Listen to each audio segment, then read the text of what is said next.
31 मई तक के लिए लॉकडाउन 4 का ऐलान कर दिया गया है और जैसा कि R9 टीवी ने आपको पहले दिखाया था खबर में कल ही कि 31 मई तक लॉकडाउन 4 हो सकता है। आज जो औपचारिक तौर पर आधिकारिक रूप से जिस बात का ऐलान किया गया और इसके बाद में केंद्रीय गृह मंत्रालय की तरफ से जो गाइडलाइन जारी की गई उसके हिसाब से 31 मई तक तो रहेगा, मगर लॉकडाउन 4 में स्कूल कॉलेजेस अभी भी बंद रहेंगे, मेट्रो नहीं चलेगी, रेल सेवा की नई शुरुआत नहीं होगी, यानी कि श्रमिक मजदूरों को लेकर के, या फिर जिस तरीके से अभी तक ट्रेनें चल रही थी अब तक जो इजाजत दी गई थी वही ट्रेनें सिर्फ चलाई जाएंगी। मॉल जिम बंद रहेंगे, घरेलू या फिर विदेशी जो हवाई यात्रा है वो भी पहले की तरह ही रहेंगी, यानी कि बंद रहेंगी। सीधे इस वक्त रुख करेंगे R9 टीवी के editor in chief Amitabh Agnihotri की तरफ, जो कि हमारे साथ में फोन लाइन के जरिए इस वक्त जुड़ रहे हैं। अमिताभ अग्निहोत्री जी, सरकार की तरफ से लॉकडाउन 4 का अनाउंसमेंट तो कर दिया गया 31 मई तक के लिए। हालांकि बहुत सारी वो चीजें जिसके बारे में उम्मीद थी कि शायद इजाजत दी जाए, मगर संक्रमण की वजह से अभी सरकार ने अपने हाथ को बांधे रखा, ये रोके रखा, कैसे समझें इसको? जी देखिए, बिल्कुल ठीक बात आपने कही और मुझे लगता है कि आपने जो सवाल किया उसमें आप वहां पहुंचे हैं जहां पहुंचना चाहिए था। जिस वक्त गृह मंत्रालय गाइडलाइंस फाइनल कर रहा था उस वक्त उसके सामने इस पूरे संक्रमण काल के सबसे उच्चतम स्तर के आंकड़े भी थे मेज पर। जी, लगभग 5,000 पॉजिटिव केसेस, लगभग 5,000 पॉजिटिव केसेस एक दिन में। जी, तो स्वाभाविक है उस वक्त जब गाइडलाइन निर्धारित होगी तो उसमें ये दिखना था जो दिख रहा है। जी, अन्यथा सरकार की एक मंशा थी और बड़ी पुख्ता मंशा थी, उसके इंडिकेशंस भी थे सोर्सेज के हवाले से हम लोगों के पास कि कुछ प्रतिबंधों के साथ कुछ जगह मेट्रो को छोड़ के कुछ सर्विसेज को बहाल करना था। उसकी फ्रीक्वेंसी भले ही कम रखते, लेकिन एक ओपनिंग होनी थी। इस तरह से बहुत सारे मसले थे जिनको सरकार छूट देना चाहती थी। लेकिन ये जो मूवमेंट हुआ माइग्रेंट लेबर्स का, मेरी बात हुई सरकार के जिम्मेदार लोगों से, तो वो बड़ी चिंता है प्रवासी श्रमिकों के मूवमेंट को लेकर। उत्तर प्रदेश में 13 लाख के आसपास मजदूर आ चुके हैं और अभी मेरे ख्याल से 7 लाख के आसपास और आएंगे। बिहार में 4 लाख आ चुके हैं, 13 लाख और आएंगे। तो आप सोच रहे हैं ना। तो अमिताभ जी, यही वजह है कि इसी चिंता के मद्देनजर माना जा रहा था कि घरेलू उड़ानों की इजाजत दी जा सकती है, लेकिन अभी भी उस फैसले को दबा के रखा गया। जी, इसीलिए एयर इंडिया 19 मई से 2 जून तक एक स्पेशल ड्राइव चलाएगी देश के 10 बड़े एयरपोर्ट से, जिसमें लॉकडाउन के चलते जो लोग कहीं फंस गए हैं उनको वापस लाने के लिए, जैसे special train, just like special train. बाकी कोई घरेलू उड़ान, नियमित घरेलू उड़ान चालू नहीं होगी, मेट्रो चालू नहीं होगी, रेलवे किसी सूरत में चालू नहीं होगी। श्रमिक एक्सप्रेस और स्पेशल ये चलती रहेंगी, नियमित ट्रेन सर्विसेज नहीं बहाल होगी। ये सब फैसले उसी की छाया में है जो स्थिति बनी है ये पलायन से, पलायन से अप्रत्याशित स्थिति बनी देश के सामने। हाँ, आज जो गाइडलाइंस आई उनमें एक बात जरूर नहीं है, वो बात ये नहीं है कि जिलों में जोन का जो बाइफर्केशन है जी राज्यों में, उसके लिए राज्यों ने प्रधानमंत्री से लगातार कहा कि भाई ये अधिकार हमको दीजिए। खासतौर पर पंजाब के चीफ मिनिस्टर बहुत वोकल थे इस मामले को लेकर, कैप्टन अमरिंदर सिंह। उन्होंने कहा कि भाई दिल्ली में बेटा बाबू क्या जाने कौन हरा है कौन नारंगी। तो खैर उसका दबाव मुझे जरूर आज की गाइडलाइंस में जो होम मिनिस्ट्री ने जारी की उसमें दिख रहा है कि राज्य तय करेंगे, लेकिन लूप में केंद्र को भी रखेंगे। यानी वो अधिकार राज्यों के पास आ गया मोटे तौर पर कि आप ये तय करिए कि किस इलाके को कंटेनमेंट जोन में रखना चाहते हैं, किसको रेड जोन में, किसको ग्रीन में, किसको ऑरेंज में।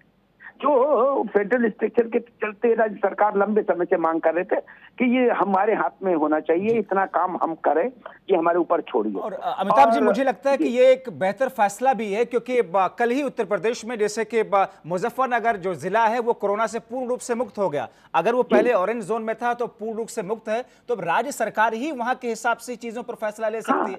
तो एक बेहतर फैसला। बिल्कुल एक बात और भी है इसमें कि आप राज्यों का कहना ये था कि हर 24 घंटे में तस्वीर बदल रही है। कभी बुरी हो जाती है, कभी खूबसूरत अच्छी हो जाती है, खुशगवार हो जाती है। 25 लोग ठीक हो गए मान लीजिए हैं किसी सुबह, तो जिले का चेहरा संवर गया।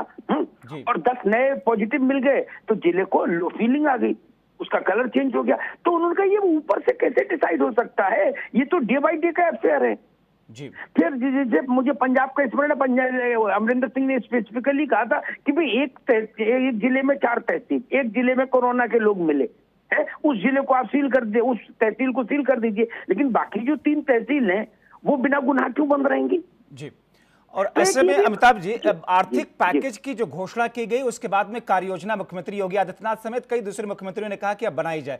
क्या ये उम्मीद की जाए कि आर्थिक गतिविधियों को खोलने के लिए गाइडलाइंस में आगे अब कुछ बदलाव किए जा सकते हैं? यस। अब इसमें क्या है, ये बेसिक दिशा निर्देश हैं केंद्र के। अब इनके आधार पर राज्यों के मुख्य सचिव दिशा निर्देश जारी करेंगे जो इससे डिटेल में होगा। ये 9 पन्नों का है तो राज्य 18-18, 20-20 पन्नों के दिशा निर्देश जारी करेंगे। इसी को ध्यान में रखकर और राज्यों के प्रमुख सचिवों के दिशा निर्देश के बाद हर जिले का कलेक्टर जी एक गाइडलाइन, एक ऑर्डर जारी करेगा। वो फाइनल ऑर्डर होगा जो ये तय करेगा कि आपके जिले में क्या खुलेगा, क्या बंद रहेगा, है ना जी। तो अभी इस गाइडलाइन को 2 चरण नीचे उतरना है, चीफ सेक्रेटरीज के स्तर पर आना है। जैसे उत्तर प्रदेश है तो तिवारी जी के दस्तखत से आदेश जारी होगा मेरे ख्याल से कल किसी समय शाम वाम तक। उसके बाद हर जिला अधिकारी को एक अलग आदेश जारी करना होगा कि क्या चीज बंद रहेगी, किस मोहल्ले में बंद रहेगी, कितनी बंद रहेगी, अगर फैक्ट्री की इजाजत देनी है तो कितने % स्टाफ के साथ देनी है, ये जिला अधिकारियों को ही तय करना होगा ऑफिशियली। इसलिए वो आदेश उन्हीं के स्तर पर यानी कि अगले 2 दिन बहुत महत्वपूर्ण हैं राज्य सरकारों के लिए, मुख्यमंत्रियों के लिए, कि आगे कैसे उस राज्य में आगे की दिशा और दशा कैसी रहे। हाँ, एक बिल्कुल अच्छा। जैसे एक चीज देखिए, होटल और ये सब तो बंद रखने की बात हमेशा सारे लॉकडाउन में रही है और इसमें भी है, ऑब्वियस है। लेकिन इसमें एक चीज कही है कि भाई पुलिस हो गई, सरकारी कर्मचारी हो गए, सरकारी अधिकारी हो गए, इनकी जो मेस है, इनकी जो किचन है, इनकी जो कैंटीन है, वो खोल सकते हैं प्रॉपर गाइडलाइंस के साथ। तो कहीं कहीं कुछ चीजें खोली है ताकि व्यवस्था बनी रहे। अब ज्यादा महत्वपूर्ण ये होगा, जिस ओर हम लोग जानना चाहते हैं कि भाई क्या कारोबार कितना खुलेगा, वो एक्चुअली राज्य के प्रमुख सचिव, मुख्य सचिव तय करेंगे अपने अपने स्तर पर। जैसे मैं आपको उदाहरण दूं कि अगर गौतम बुद्ध नगर में कार के शोरूम्स को खोलना है या नहीं, ये जिलाधिकारी गौतम बुद्ध नगर तय करेगा। इसकी सूचना आपको उन्हीं के आदेश में मिलेगी, ना राज्य के में मिलेगी और ना केंद्र की गाइडलाइन में मिलेगी। तो लोगों को ग्राउंड जीरो पर क्या होगा इसके लिए इंतजार, जिन चीजों को वो प्रतिबंधित कर दिया केंद्र ने वो तो नहीं खुल रहे कहीं भी किसी राज्य में, लेकिन जिन चीजों में अभी डिटेलिंग होना बाकी है वहां पर आप देखेंगे कि जिलाधिकारी का आदेश बहुत महत्वपूर्ण होगा। जी अमिताभ जी, प्रधानमंत्री नरेंद्र मोदी ने अपने पिछले संबोधन में कहा था कि रूपरेखा बिल्कुल अलग होगी लॉकडाउन 4 की, यानी कि सरकार प्लानिंग कर रही थी कि कुछ चीजों में और ज्यादा ढील दी जाए, राहत दी जाए, कुछ चीजों को खोला जाए, लेकिन इसी संक्रमण के बढ़ते हुए चैन को देखते हुए अभी उसको पोस्टपोन्ड किया गया है, यानी कि स्थिति में थोड़ा और सुधार आ जाए उसके बाद में उस दिशा में कदम आगे बढ़ाए सरकार।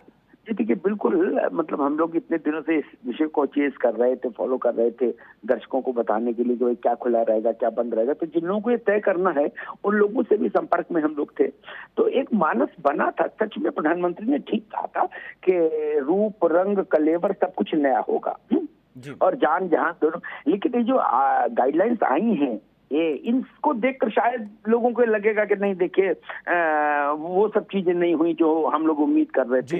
हाँ, नहीं हुई, क्योंकि इधर पिछले 1 हफ्ते के जो परिणाम आए हैं और जो चित्र देश में बना है, जो तस्वीर देश में बनी है जब बार, उसने केंद्र सरकार को भी थोड़ा सा ठिठका दिया है, सहमा दिया है।